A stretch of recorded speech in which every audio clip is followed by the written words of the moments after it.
Selos ba si Kim Chiu? Paolo Avellino mabenta sa mga beauty queen.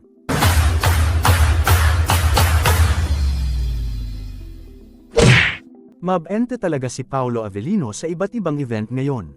Kung noon ay kaliwat kanan na rin ang mga offer sa kanya na mag-perform sa iba't ibang bahagi ng Pilipinas, ngayon ay tila doble pa. Aba, halos sa isang linggo ay sunod-sunod ang mga eksena niya. At bongga, dahil mabente siyang magpasaya sa mga beauty queen, o magaganda, mga sexing dilag sa Pilipinas.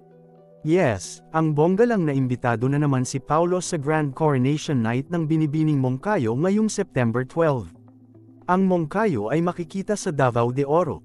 Anyway, bukod kay Paolo, na very prominent ang picture sa poster ng Binibing Moncayo, makikita rin si Jeric Gonzalez, ang beauty queen na si Carla Henry, na mag-host ng beauty pageant, kasama si OJ Simafranca.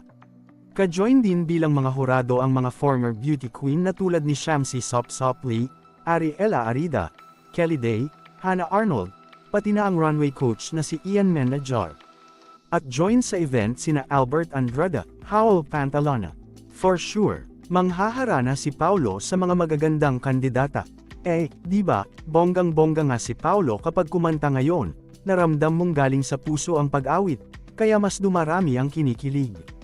At for sure, susugod na naman sa event na markang paywayon ang mga tagahanga nila ni Kim Chiu, ha?